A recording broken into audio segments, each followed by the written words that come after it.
Retour sur le plateau Equinoxoir, deuxième partie consacrée au débrief du journal. Nous sommes toujours en compagnie et en plateau du professeur Jacques Evouna et de Raoul Lemopi. Raoul Lemopi, les parents sont inquiets, on les a suivis, les enseignants inquiets. On suppose que les élèves aussi, hein? Oui, effectivement, les élèves, mais avant de... Vous les côtoyez pendant ces 2 mois, vous avez rencontré quelques-uns? Je peux dire que dans leur immense majorité, ceux des élèves que moi j'ai côtoyés, n'est-ce pas, sont véritablement dans l'insouciance. Et il faut simplement les voir comment ils se comportent dans les lieux publics, les marchés, pour certains, les bars. Et vous pouvez comprendre que cet incivisme n'est que le prolongement de ce qu'on appelait l'assouplissement des mesures barrières. Pour les enseignants, j'ai bien voulu insister sur le sort des enseignants vacataires. Oui, pourquoi? Qu'est-ce qui se passe? Alors, simplement, on va essayer de le dire rapidement. Vous voyez, lorsque le Premier ministre ordonne la fermeture des établissements scolaires le 17 mars, le plus gros problème qui se pose, c'est celui de la gestion salariale des enseignants vacataires. Surtout que certains sont payés à l'heure, d'autres sont payés, n'est-ce pas, forfaitaire. Au moins le tout forfaitaire. Ce qu'il faut très vite voir, c'est que les 2 semaines qui précèdent la fermeture des établissements scolaires étaient liées aux évaluations et aux corrections. Ce qui fait que les enseignants qui travaillent pour l'heure n'ont véritablement rien fait. Surtout que la lettre circulaire de Madame le ministre du 27 mars qui demandait de payer l'intégralité des salaires, et cette lettre qui précédait celle du délégué régional des enseignements secondaires pour le littoral, M. Jean, qui demandait de payer l'intégralité des salaires du mois de mars comme mesure d'accompagnement, comme sacrifice que les chefs d'établissement devaient faire. Ces lettres ont été purement et simplement bottées en touche. J'ai dit dans une partie de mon propos que on avait affaire à un gouvernement véritablement cynique. Le professeur Evouna a voulu nuancer un peu mes propos. Moi, je vais insister là-dessus. Parce que si on prend le cas des vacataires, considérez quelqu'un qui est payé au mois, parce que moi je mets de côté ceux qui sont payés à l'heure. Parce qu'on a vu des scènes véritablement surréalistes, c'est-à-dire un enseignant qui se retrouve à la fin du mois de mars avec 6 000 francs, équivalent ici à 6 heures de cours faites pour le mois de mars. Or, dans l'esprit de la lettre circulaire de Madame le ministre, il s'agissait de payer les heures dues. Et je crois que c'est aussi ce qui transparaissait dans le communiqué du délégué régional des enseignements secondaires pour le littoral. Alors, tournons un peu rapidement cette page. Si nous prenons les enseignants qui percevaient leur salaire mensuellement, on va se rendre compte que dans plusieurs établissements de Douala, on a payé 50% des salaires attendus. C'est-à-dire, en lieu et place de 50 000 francs, on se retrouvait 50 000 francs dans l'immense majorité. En lieu et place de 50 000 francs, on se retrouvait en train de payer 25 000 francs aux enseignants. Considérons par exemple un enseignant qui a une famille. S'il loue par exemple à 20 000 francs, qu'est-ce qu'il peut faire avec 5 000 francs? Or, la plupart de ces chefs d'établissement, si on prend le cas des collèges privés, je ne comprends pas le collège privé, la plupart de ces chefs d'établissement ont perçu la totalité de la pension. Des pensions. D'où vient-il qu'ils soient incapables de payer? Et si on prend le cas des lycées, est-ce qu'il y a encore l'argent dans les caisses? Mais pour dire la vérité, je voulais directement embrayer là-dessus. Oui. Si nous prenons le cas des lycées, et précisément pour ce qui nous concerne directement, les lycées de la ville de Douala, je présume que le problème peut se poser peut-être avec autant d'acuité à Yaoundé. Si nous prenons le cas de la ville de Douala, mais il est inhumain de constater qu'un lycée qui perçoit 150 à 200 millions de frais d'APE soit incapable de payer les enseignants vacataires dans leur entièreté. Moi, je crois que, et pour dire un peu que je suis de suite, moi, je crois que la crise du coronavirus doit donner du grand amour aux autorités en charge de la lutte contre la corruption et aussi contre les détournements des deniers publics. Parce qu'il faut qu'on le dise avec fermeté. Les procureurs de la République sont là. La CONAC, le Conseil, le CONSUP, toutes ces institutions doivent se mobiliser pour mettre le doigt dans ces questions, pour savoir exactement, parce qu'il faut le dire, quand l'APE dit les caisses sont vides. Pourquoi? Mais il Ils disent qu'ils ont tout consommé, le budget. On peut se demander, même quand on élabore les budgets, il y a les cas d'imprévus. Et surtout que les établissements sont fermés le 17. On suppose donc qu'il y avait encore des réserves pour gérer le tournoi trimestre. Et c'est justement à ce niveau que moi j'ai posé le problème. Et si je reviens en quelques mots pour chuter sur la dimension cynique de ceux qui nous gouvernent, est-ce qu'ils se questionnent véritablement sur l'état de santé, le confort psychologique d'un enseignant, l'image qu'il renvoie comme un mendiant social devant des gens qui n'ont cure de tout ce qu'il est en train de fournir comme sacrifice. Nous avons ouvert une petite fenêtre tout à l'heure sur la question de la sécurité sanitaire. Professeur, disons-nous les vérités, regardons-nous en face. Ok, on va revenir. Oui, on va revenir. Oui, rapidement.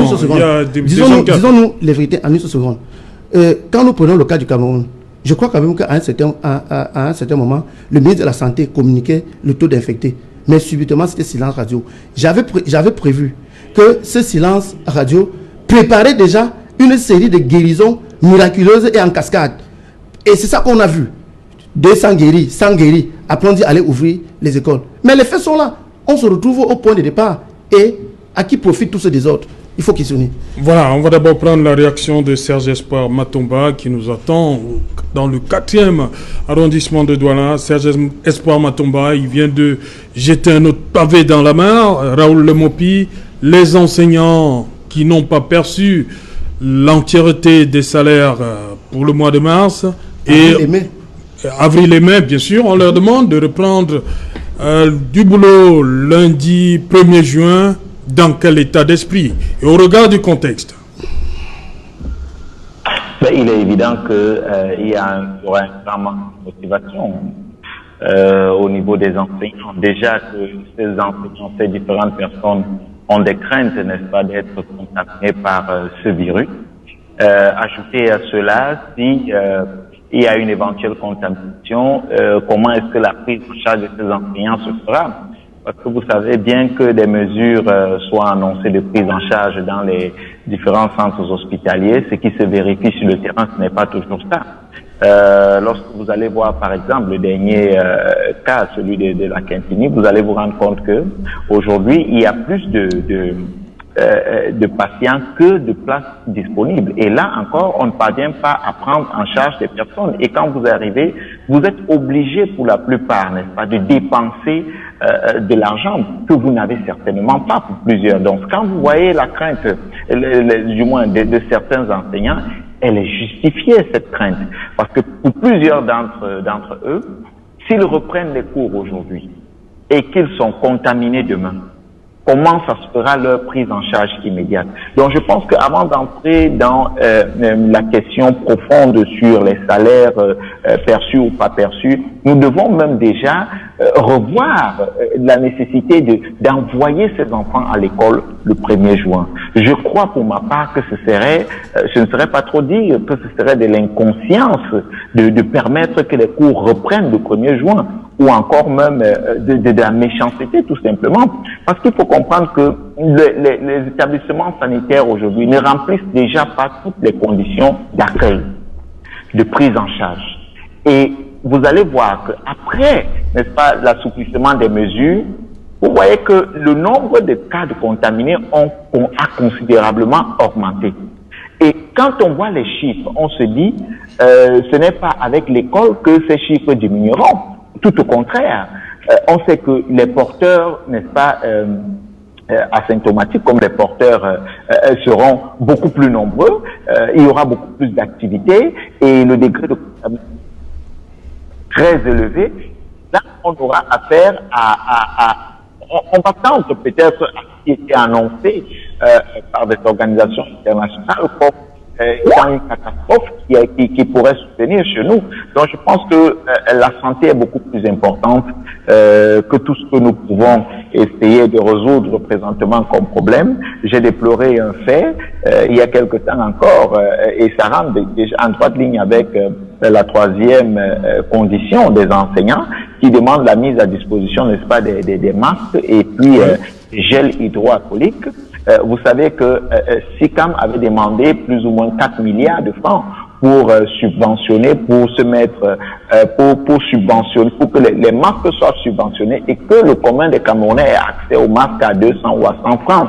Et ces 4 milliards de francs, SICAM n'a pas reçu ce montant, mais on peut comprendre que les priorités sont ailleurs. Quand on voit que aujourd'hui on peut débloquer 4 milliards de francs pour faire plaisir à certaines personnes, et on ne peut pas débloquer 4 milliards de francs pour résoudre ou alors pour apporter une solution au niveau sanitaire, on comprend que les priorités sont ailleurs.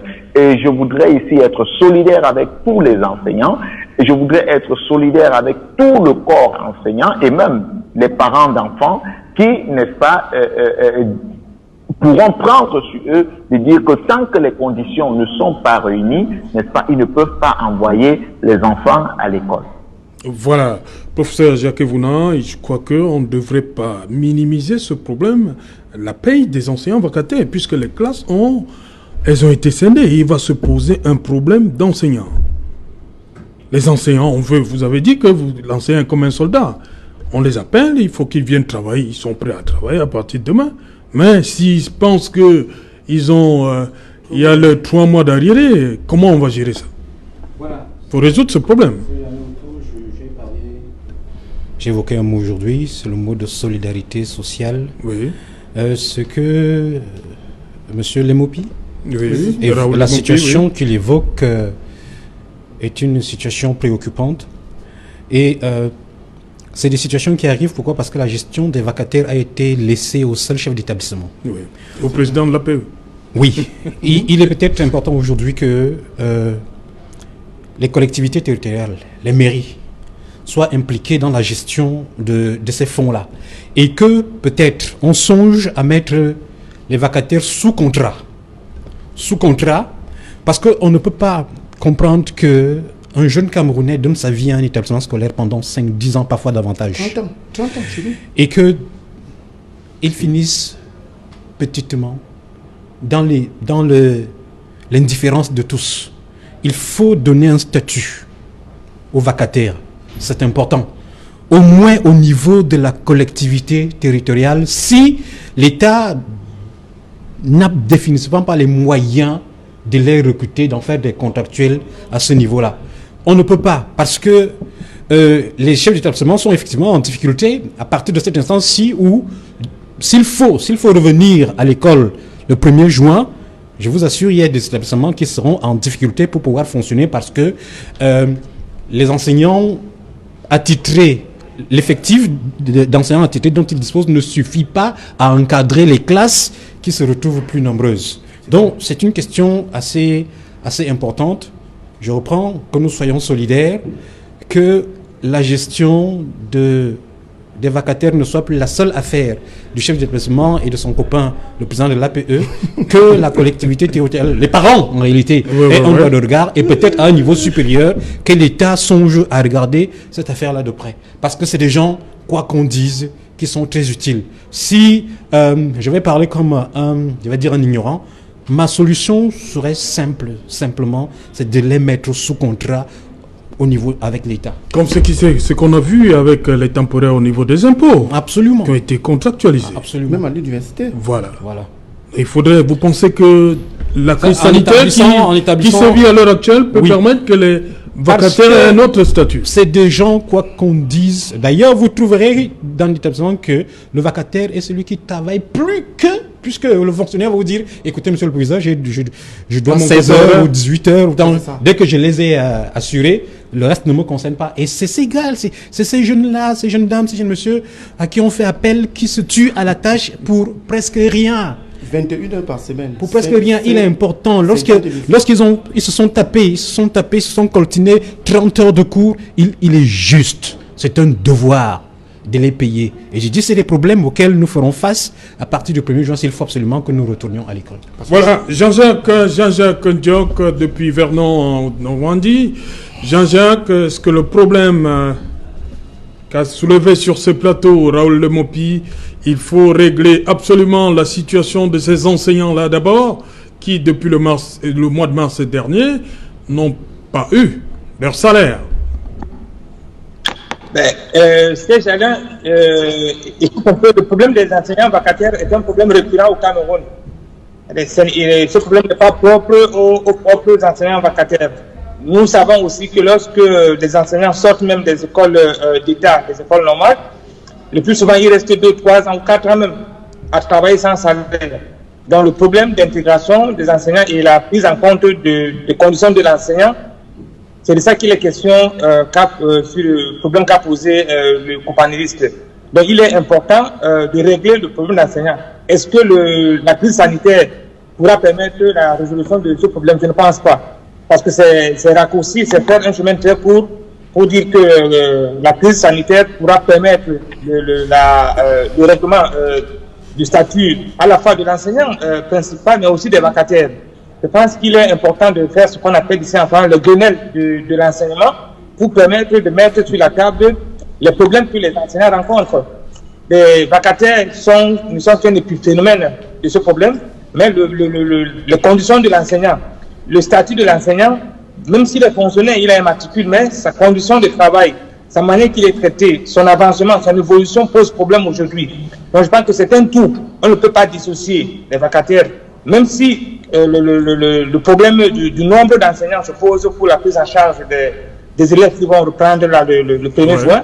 Mais je dis encore, il faut mettre sur la table le statut de l'enseignant à la fois vacataire et à la fois permanent. Voilà, merci Jean-Jacques Diok. Voilà, dites-nous Raoul Lemopi, comment ça va se passer? Qu'est-ce que vous avez prévu? Comment ça va se passer concrètement à partir de lundi? Ce sera quoi, 7h30 jusqu'à... Comment ça va se passer? Cette classe d'examen.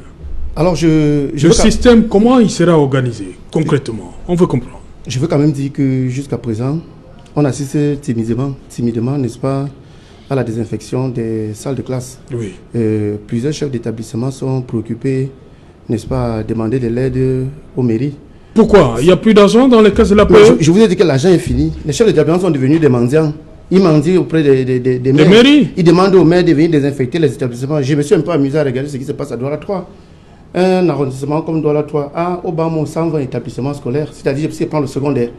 Et 120. Oui, je ne sais pas si la mairie de Douala 3e a le personnel pour désinfecter, n'est-ce pas, les établissements scolaires chaque jour. Parce que c'est le moindre mot. Chaque jour. Ailleurs, on demande de désinfecter tous les 3 heures ou tous les 2 heures. La mairie va trouver l'effectif où? Moi, je me demande aussi, si les mairies étaient gérées sous le prisme de la gabégie, où trouverait-elle de l'argent pour acheter le matériel et venir désinfecter les établissements scolaires? Dans tous les cas... Au niveau des cours, ça va se passer quoi? Alors, du point de vue de l'opérationnalisation des enseignements, pour le cas du lycée bilingue de Nilom-Brazzaville, parce qu'il faut que je parle de ce que je connais très bien, oui. Les élèves de classe de 3e, je crois que plusieurs sont en train de nous écouter là, les élèves de classe de 3e et ceux du sous-système anglophone font cours les matins, c'est-à-dire entre 7h30 et 12h30. Voilà. Ça fait 5 heures. 5 heures par jour. 5 heures. Ceux des classes de première et de terminale, quand je parle première terminale indistinctement, c'est-à-dire sous-section francophone et bilingue, font cours dans l'après-midi entre 12h30, 12h45, 17h45, quelque chose comme ça, ça fait aussi 5 heures. Je peux présumer, n'est-ce pas, sur le fond de la question que vous posez, oui. Puisque finalement on va se retrouver avec des enseignants qui feront entre 6, 7, 8 heures de cours par jour.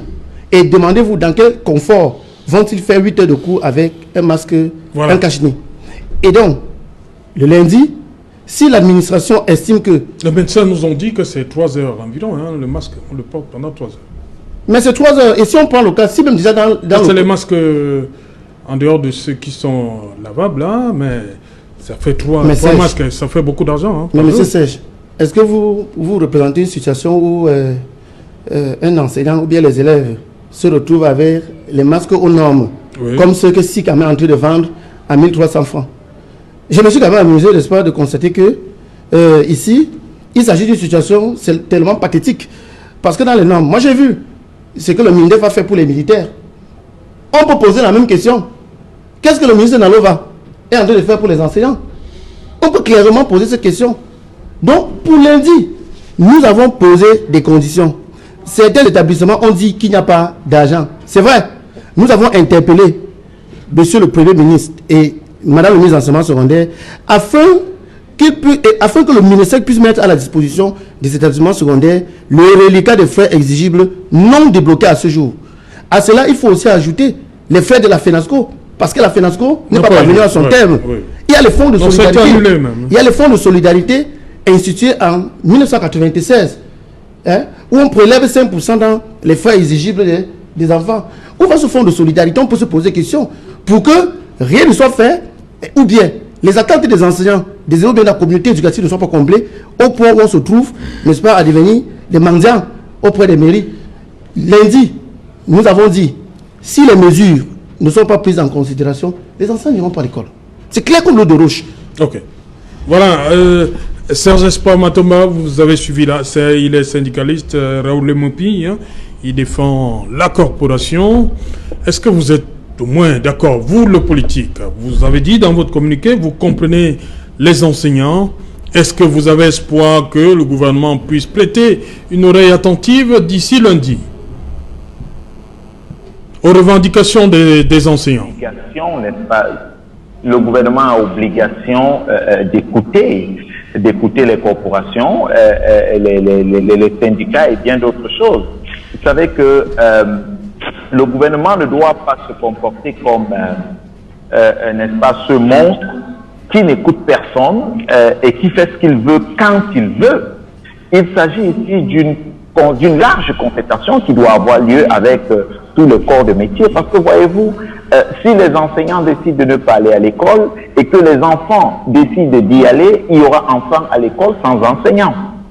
Donc il est temps que des syndicats comme ceux des enseignants, puisqu'ils en ont plusieurs, puissent, n'est-ce pas, être fermes à un moment donné. Il ne faut pas ignorer le fait que l'enseignant est plus ou moins le fonctionnaire le moins nanti au Cameroun, le moins, comment je vais dire, quand vous regardez le statut de l'enseignant, des gens vont me dire que c'est une catégorie A1 et autres, mais quand vous regardez les enseignants, moi j'ai eu des enseignants que j'ai rencontrés encore il y a quelques années et quelques mois, dont la condition sociale n'a véritablement pas changé. Donc, et vous questionnez sur, si vous n'aviez pas cet enseignant, est-ce que vous pouviez avoir, n'est-ce pas, les différents ministres, députés et même présidents de la République, ou même médecins? La réponse est non. On doit donc mettre un accent sur ce qui concerne le corps de l'enseignement, le corps éducatif. Il est très important. Parce que sans ces derniers, vous ne pouvez pas avoir des hommes formés. J'ai l'habitude de dire que le véritable problème du Cameroun se trouve en l'homme camerounais. Et il faut donc reconstruire l'homme camerounais. Mais pour reconstruire l'homme camerounais, il faut des Camerounais préparés pour le faire. Il faut des enseignants préparés pour le faire. Il faut des Camerounais prêts à construire, n'est-ce pas, cette nouvelle société. Et si nous continuons à chosifier nos enseignants, et si eux-mêmes, en tant qu'enseignants, ne parviennent pas à assumer des positions, certains vont dire, comme c'est le cas aujourd'hui, que si les 8 conditions ne sont pas remplies, ils n'iront pas à l'école. Mais vous allez voir d'autres syndicats sortir et dire, non, nous irons à l'école. D'autres, après avoir fait un petit arrangement, on a rempli 1 ou 2 conditions, ils iront à l'école pour 25 ou 54 ans. Non, je pense qu'à un moment donné, chaque corps de métier doit imposer le respect. Les enseignants doivent imposer le respect. Nous allons les accompagner, mais nous ne sommes pas en train d'accompagner, comme je le dis, une rébellion. Nous accompagnons une conscientisation pour une meilleure construction.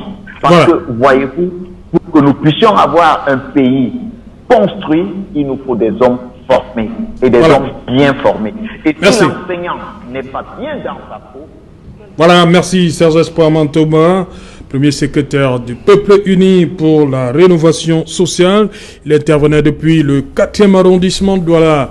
Il est déjà là, bien installé, Sylvestre Hippolyte Zangao, monsieur 100% football. Bonsoir Sylvestre, au menu ce soir. Bonsoir Serge Alain, comme vous le savez, nous avons repris l'école il y a 4 semaines sur 100% foot. Et donc le cours de ce soir sera consacré à la santé des joueurs qui ont repris de l'activité dans certains championnats. Le cas de la Bundesliga avec Pierre Koundé-Malon qui a joué son deuxième match depuis la reprise. C'était dimanche, mais Mayence a lourdement été battu. Nous en parlerons dans cette édition. Nous reviendrons sur la polémique après la décision de la FECAFOOT d'annuler cette saison sportive dans les championnats amateurs et puis simplement d'arrêter les championnats professionnels. Ça continue de faire des vagues au sein des présidents de clubs. Chez les amateurs, l'on exige de la Fédération camerounaise de football des indemnisations après des moyens financiers engagés pour supporter plusieurs journées des championnats régionaux. Nous aurons comme invité ce soir en France, dans la ville de Lorient, Franklin Wadja-Tchancho, qui est lion indomptable. Et puis nous aurons aussi une lionne indomptable depuis la Biélorussie, Alvin Djolek, qui sera notre invité. Et l'invité en plateau est un président de club qui Marcel Thio Dita. Voilà, la FECAFOOT qui décide d'arrêter le championnat, le MINESEC qui décide de continuer avec l'année scolaire. C'est ça le paradoxe. On va terminer sur le mot de la fin pour vous. Voilà, merci Serge Alain. Je voudrais dire que ce soit le 1er juin, dans 2 mois ou l'année prochaine, il faudra trouver la solution pour que les jeunes Camerounais reprennent le chemin de l'école. Oui. Ce serait regrettable de réduire la chose à une question financière. Ce qu'il faut, c'est des conditions maximales pour que cette rentrée-là se fasse sans grand risque, sans danger. Ce qu'il faut savoir également, c'est que, quel que soit le cas, quelle que soit la période où cette rentrée aura lieu, il n'y aura plus de risque zéro. Et qu'on pense que il faut éviter d'exercer une sorte de chantage sur le gouvernement parce qu'on se dit, il faut avoir une présomption de bonne foi. On se dit que, comme partout d'ailleurs dans le monde d'ailleurs, la pandémie du coronavirus a surpris tout le monde. Et on a parfois procédé par tâtonnement. On a pris des décisions qu'il a fallu ajuster, réajuster. Alors si initialement le gouvernement a décidé que la rentrée aurait lieu le 1er juin, c'est sur la base d'un certain nombre de données qui peuvent, je l'ai dit tout à l'heure, qui peuvent évoluer et donc motiver une modification de cette décision-là. Les enseignants resteront prêts et mobilisés, même s'il fallait, je l'ai dit, même s'il fallait retourner à l'école demain. Vous savez, les syndicats, ils jouent leur rôle. C'est tout à fait leur rôle. Et moi, je dis, pour cette fois, même s'il y a des excès de langage, c'est assez citoyen d'attirer l'attention sur l'attention du Premier ministre et du gouvernement sur un certain nombre de risques auxquels on peut s'exposer si on ne tient pas compte des paramètres réels, sur le terrain. Moi, je reste convaincu que d'ici le 1er juin, beaucoup de choses risquent encore de changer. Voilà. Merci, professeur Jacques Evouna, d'être passé. Merci. On dit également merci à Raoul Lebompi. On peut vous souhaiter bonne reprise déjà, quand même. Hein. On espère que les choses vont évoluer, hein, mais si jamais, 1er juin, c'est lundi prochain. On l'espère. Je voudrais quand même aussi apporter un bémol pour dire qu'il ne s'agit pas d'un chantage. Nous défendons notre corporation. Nous ne voulons pas, n'est-ce pas, comme des Maccabées, être envoyés à l'abattoir. Ok, merci. Merci également à Jean-Jacques Diop qui est intervenu depuis Vernon en France et Serge Espoir Matomba depuis le 4e arrondissement du Vouri. Madame, Monsieur, dans un instant, ce sera après Equinox Soir, vous allez suivre Charlotte Dipanda dans un entretien accordé à notre concert de La Voix de l'Amérique. Ce sera tout de suite après Equinox Soir. Bonsoir, les enseignants de la République.